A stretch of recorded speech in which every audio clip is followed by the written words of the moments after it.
Hello and welcome to Humor Me. I'm your host, Susanne Boitano. This evening, I have Nick Zaino on the show. He is the creator of Boston Comedy Radio, a streaming show on Live 365. Nick, thanks for being here this evening. Well, thanks for having me.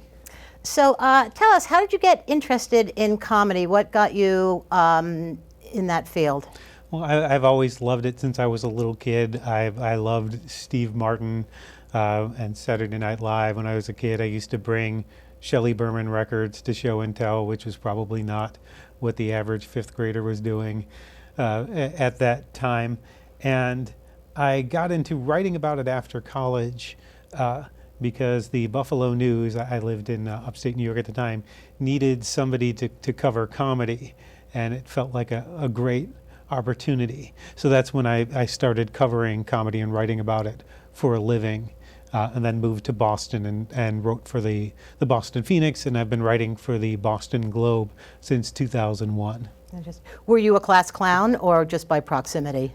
Kind of. I don't know.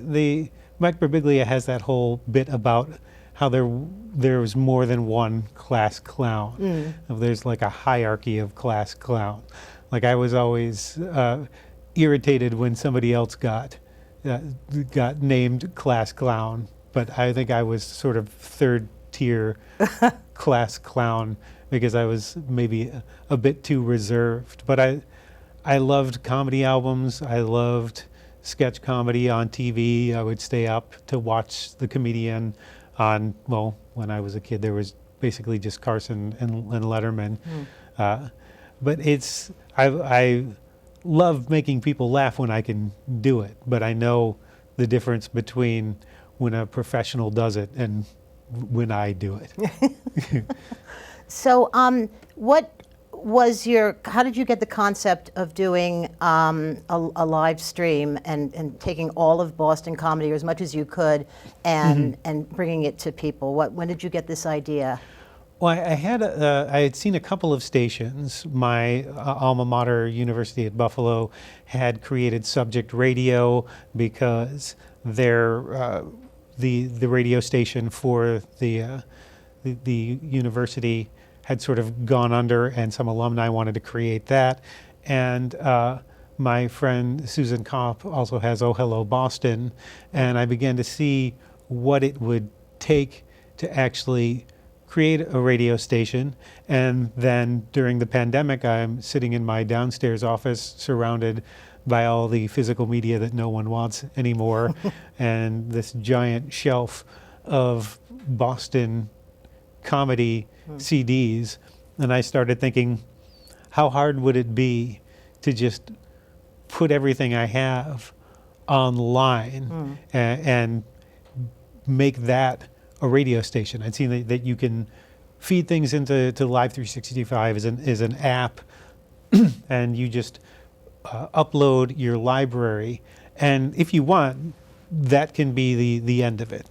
That can be your whole station, and there are a bunch of stations that are like that. There are varying degrees of people who do voiceovers or live shows or sell their own ad space. So it sort of runs the gamut. If you go to Live 365, you can see a lot of stations on there. And I had also started a presentation on the 100 Years of Boston Comedy. And so those things started to dovetail together. As I was researching more history, I was buying more old albums and trying to put that whole spectrum together, and that wound up on the radio station, and it became, as these projects often do with me, sort of a compulsion. So at first I thought, I can just put all these tracks on the station and have the auto DJ do it, and I think, but what if I did a concert calendar every week? Okay, so I'll record that and I'll put that up 10 times a day. Well, some people aren't going to want profanity in it, so what if I did, devoted some hours of the day to clean comedy? So okay, now I've got the mostly clean comedy show that airs 3 times a day. What if I were to spotlight one classic track and call that the classics and do that? So I've got all this programming that's developing Now, a lot of it's on there. I do field reports, which is I'm out at comedy shows in my capacity as a freelance writer for the Boston Globe. So I'll just take a recorder with me and sneak off into a corner and talk to somebody for 5 or 10 minutes and just put that up. So I've got all of those sort of things now to try to make it seem more human and less automated. I've got a lot of local comedians or comedians that used to, that came from this scene, doing station IDs, like Kelly McFarland is on there, DJ Hazard is on there, Aaron McGuire is on there, Red Peters, who used to do the sort of novelty music song station for Howard Stern on XM radio. He's got a bunch of tracks on there, and he's also done a bunch of station IDs for me. And I'll thank him because he's been very helpful, because there were many, many months where this station was just an idea where I talked people's ears off about it. Not unlike I'm doing now. But yeah, it's still developing. There are other shows that I want to put up. There'll be an hour interview show eventually. There'll be an old time radio hour that'll have things like Bob and Ray on it, and Fred Allen, who started out in vaudeville here, and also Albert Brooks's dad. Harry Einstein was a comedian who went by the name of Park Your Carcass, had a half-hour show on, and that lasted for, I think, was it 3 or 4 years? So, and there'll be a show dedicated to Maine humor eventually. There's a lot I want to explore. That it's just my main limit is how much work I can do, and also have some semblance of also a day job and friends and family. Right, exactly. So real variety, everything you can get your hands. What was the biggest challenge in compiling all of these gems? There's a lot there are a lot of comedians that never recorded anything. Or they recorded something I can't use. I can't use somebody's Tonight Show because I don't have permission to do that. So there are some copyright restrictions to it. I have been able to seek out some stuff. Like, it didn't seem right to have Boston Comedy Radio without Teddy Bergeron on there. And I saw him when I first came to this scene and started covering it. And he had a lot of stuff, but he had maybe 5 or 6 absolutely just perfect, spotless, wonderful routines. So I was fortunate that his family had some VHS tapes of old shows of his, just live recordings. Somebody sets up a camera.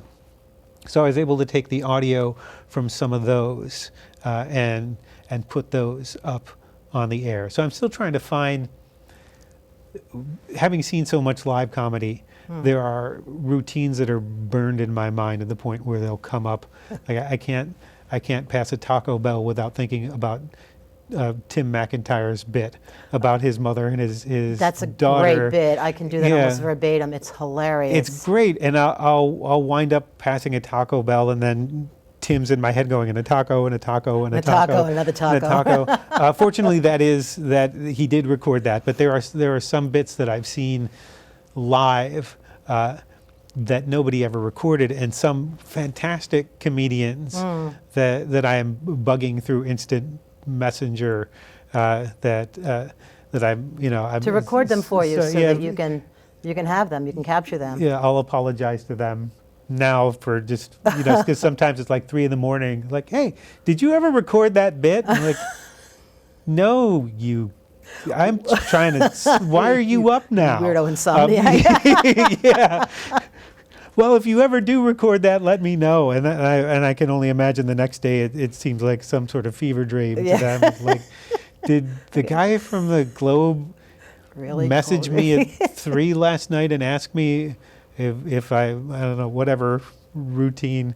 So a little bit of obsessiveness with the subject definitely helps in getting everything on there. Yeah, and the obsession is enjoyable, which is I don't know if that's a problem yet. It's helpful in a lot of ways because it's helped me to research for the presentation, and it's helped me to find things that like David Mish has a song called Somerville, and I didn't know of him. I knew him as an author, not as a musical comedian or as a comedian. I did, and somebody at one of the presentations that I did at a library said, "Hey, what about this guy?" And I was able to find, scrounge around on the internet and find the because it's not available for download digital anywhere as far as I know. I found the actual 45 and ordered that and digitized that and put that That's great. on the air. And I'm still looking, every corner that I can find for something associated with Boston, somebody that came through here or somebody who started here, because there are a lot of people who are Boston comedians who aren't originally from here. Yeah. But like Paula Poundstone is, to me, a Boston comedian. She was only here for about a year before she got on a bus and went to San Francisco.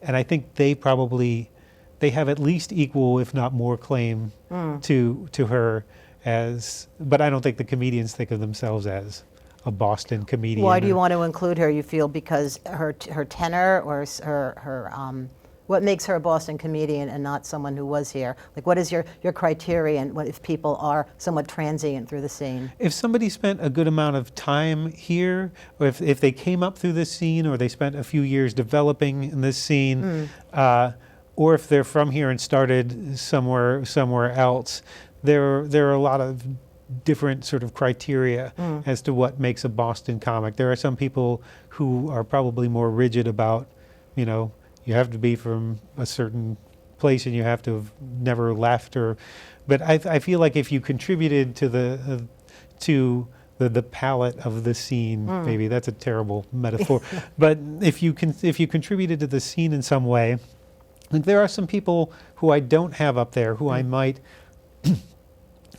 put up in some capacity with an explanation. Like Andy Kaufman was here for a few months at Graham Junior College, which doesn't exist anymore. Oh, interesting. And he had a TV show there. It was Andy's Funhouse. So he's sort of tangentially there. Yes. I don't think I could put up anything.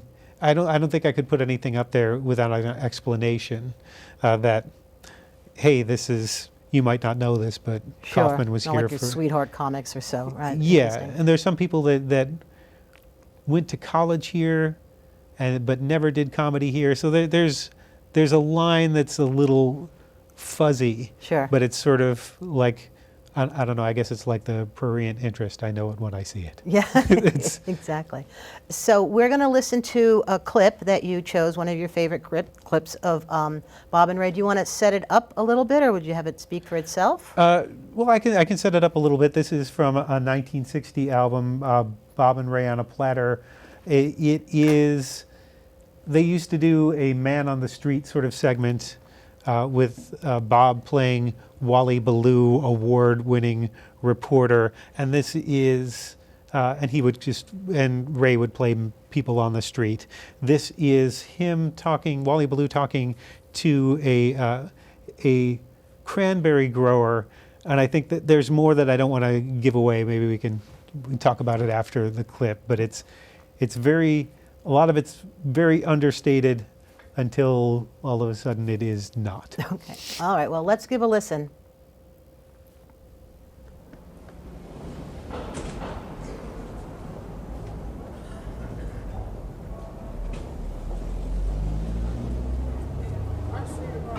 And this is radio's highly regarded Wally Ballou with another Man on the Street broadcast in our series of interviews with interesting people from all over this country of ours. I wonder if I could chat with you, sir, just a minute. I'd be more than delighted. It's a pleasure to be talking to a radio microphone. Well, you don't get a chance very often, that's for sure. Well, what's your name, please? My name is Ward Smith. I'm from Ellisville, Massachusetts. Isn't that down on Cape Cod somewhere, Ellisville? Yes, just at the start of Cape Cod. That's beautiful country down that way. What do you do, sir? Well, I thought you might guess. I'm a cranberry grower, and I own cranberry bogs. Is that so? I've always wanted to know a little bit about the raising of cranberries. They're such beautiful things when you see them growing. Well, they grow in bogs, you know, Mr. Baloo. And, You have to be very careful of frosts, don't you? That's right. You have to flood the bogs if there's danger of frost, and then you have to harvest them when they're big and red and ripe and juicy and bitter as anything. You know, they're bitter. Yes. And then, of course, after you harvest them in the fall, I guess, don't you? Yes, late summer. After early you do fall. that, you turn them over for processing. Do you process them yourself? What do you mean by that, Mr. Baloo? By that I mean, do you have your own factory for squeezing the juice out of them? Squeezing the juice out of cranberries? I never heard. Yes, to make cranberry juice, such as Well, you no, find in your cranberry juice cocktail, that sort of thing. Well, now you've triggered me a little. I've never thought of that. Well, that would be a good thing to do with them. Well, I've been selling them in a basket like strawberries, cranberry shortcake, and they really don't move that way. Well, of course, you could also sell them to people who want to make jelly out of them. Cranberry jelly is very delicious. Jelly out of well, is there pectin in them or something? Well, I suppose there is, and you could put certain additives in them. And, Cranberry sauce is delicious, with the whole cranberry in it. what would that be, a dessert? Yeah, no, people serve this with things like turkey and certain kinds of meat. Well, There are a great many uses for cranberries, sir, that I think maybe you haven't stumbled upon as yet. Is there any other, could you use them in any other way? Well, I can't Could think... you make, like glass with them? No, I don't think you can make glass out of them. Oh. But You can squeeze, and let me write this down. You can Do you have a squeeze pencil? them. Here's one, yes. Jelly, right? Make jelly out of them. Juice. Cranberry juice. J-U, how do you spell? I-C-E. What? I-C-E. I-C-E. I thought there was a J in juice. J-U-I-C-E. Oh, J-U-I-C. Cranberry sauce. Yeah.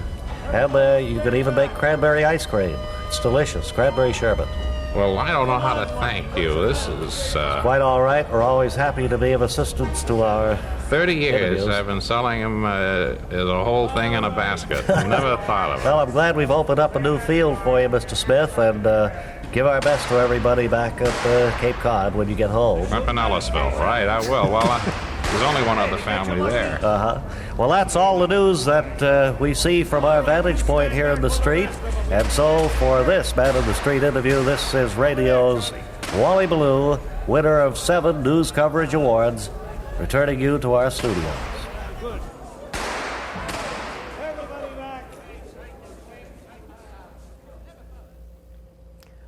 Welcome back. And as the man said, they're bitter. Characterize sort of the Boston comedy scene and what's changed. You have this wonderful perspective on it from not the beginning to the end, but certainly a big chunk of it. What makes Boston comedy, and has it changed in the decades? Well, when it first started, I guess you would go back to vaudeville. You would go back to people like Fred Allen. It sort of changed with the medium and the formats. You had vaudeville to start, then you had radio, and you had television, and then you had clubs starting in the late 70s, early 80s, and this sort of explosion of comedians around 78 when the Comedy Connection opened, and then the Ding Ho opened, then Nick's Comedy Stop. So there wasn't much of a scene, you would say, before the clubs opened up. There were a lot of funny people here, but there wasn't really a place for them to do what they did. What do you think it was about the 70s that made it just crack open like that? Was the demand for it, or there was, can you sort of figure, did people want to start talking about things in a way that they hadn't been before? Well, stand-up comedy itself became sort of, mature is probably the wrong word to apply to stand-up comedy, but as an art form, it began to come maybe into adolescence, I would say, because stand-up comedy as an art form is not that old. You can maybe say that it started in the 50s, mostly with at least in the modern sense with Mort Saul, although you did have joke tellers in vaudeville. You had people like Frankie Faye, and that's sort of the real inception, but where people started to recognize this as a separate job, as in the late 50s and in the 60s. So comedian was a job that you did on a variety show or opening up for a singer. But then the club scene started to change in the 60s. You had the Improv open up in 63 in New York, and that the idea behind that originally was to have people from Broadway come and sing some songs, and maybe some comedians would do some work as well. And gradually the type of people that came into that place, Richard Pryor and Rodney Dangerfield and Robert Klein, people started to get the idea, well, maybe this is something on its own. And so Bud Friedman never decided to start a comedy club. He wanted a Broadway club. He wanted to be a Broadway producer. But comedy came to the forefront. And then on the West Coast, you had the Comedy Store that opened up several years later. And you had comedians starting to appear on late night shows. So it became more of a job. And that sort of started to reach Boston. I mean, Jay Leno started in the late 60s here, and he was playing places like the Playboy Club. And also, there was a big sort of coastal sort of community. There were clubs, a lot of them in Revere, which is where, Leno tells a story about a club owner telling him not to wear his best clothes to a gig. And he's like, what do you mean? This is a big deal for me. Wears a nice sports jacket, and somebody flicked a lit cigarette butt and landed on his shoulder and burned a hole through it. So, and Bruce Smirnoff is another comic who was here until about 74. He tells me that there was mainly he would play gong shows at the ground round at the Prudential Center. And he would be irritated because he never got out more than a couple sentences, because there would be a band, and they would give like 3 audience members a drumstick, and they would hit a cymbal to gong you. And he said he never got out more than a couple of sentences. So it wasn't a terribly hospitable environment. Yeah, even dignified. No. Well, then Sean Morey, who was a street performer, a juggler, a musician, and a comedian, started playing around Faneuil Hall. He started playing at the Charles Playhouse, and 2 of his students, Bill Downs and Paul Barclay, sort of took up that mantle and made the Charles Playhouse into the Comedy Connection, because they wanted to do comedy, and they wanted to have comedians around. And by that time, the Improv and the Comedy Store were sort of established. There was an idea of what a comedy club was, which didn't really exist before. So then comedians started popping up out of the woodwork. There's a place to play now. You had Mike Donovan was around, Teddy Bergeron was around, Steve Sweeney came out fairly quickly. You had maybe a group of 10 or 12 core comedians. Steve Morris wrote about this for the Globe early on, and then it was like 80 or 81, he wrote a piece about how the comedy scene was exploding. And in the course of maybe 3-4 years, it went from 10 to 12 to 20 to 30 to I think he said there were maybe 60 comics or something in town. By the time the more of the clubs started opening up, by the time you had Nick's and you had Stitches, Just exploded at a certain point. Yeah, because people wanted to do it. Yeah. And it was new, it was novel, Yeah. and there was money in it, or sometimes cocaine in it, depending on what club you played and Sure. what your understanding of what you were going to get for it was. And then comedians started coming here from other places. Ken Rogerson came in here. I think he was in Chicago before Jonathan Katz came to this scene. Barry Crimmins had come here at the very beginning of the scene and took over the Ding Ho from Downs and Barclay, who started the room, but then Crimmins sort of made it into what it was. Crimmins and DJ Hazard and Lenny Clark and Tony V and a lot of these other comics, and it just sort of grew from there. Bobcat Goldthwait and Tom Kenny, who people know as the voice of SpongeBob SquarePants, followed Crimmins here from Syracuse. So we became a hub for comedy. Yeah, there were a lot of comics here, and there were a lot of comics who came here. I think mostly after Stephen Wright's Tonight Show, and oh yes, that was quite a watershed event for everyone. Everyone thought they were going to be in line next. Everyone was going to sort of move up incrementally. Yeah, didn't quite happen. One last question: if you had to define a Boston comic, what is sort of the tenor? What would you say that we add to the comedy scene? Like, what is sort of the personality, or what makes a Boston comedian other than locale? I think it's the audiences that make that, because of the way that I'll often say it is that if you're playing to an audience in Boston, you might have a table of pipe fitters here and a table of kids from MIT here, and the pipe fitters are reading Kierkegaard, and the MIT kids just want to hear fart jokes. So you don't know, it keeps you on your toes. And I was surprised to hear Norm Crosby say, he faced a variety of audiences of every race and every sense of humor, and that helped him. I hadn't really thought of Boston as a place terribly racially diverse in terms of audiences. But Sam J said the same thing to me just recently. Her caveat was, those audiences weren't always mixed together, but you could play all of the audiences coming up, and she got to play them early in her career. So there's not there is a fast-talking, sort of sarcastic kind of comic that people think is a Boston kind of comic, and that's true. You do have Bill Burr, and you have Dennis Leary. You have Lenny Clark. You could point to a lot of examples of that. But you also have Paula Poundstone and Stephen Wright and Chris Fleming came from here. Z-Way grew up here.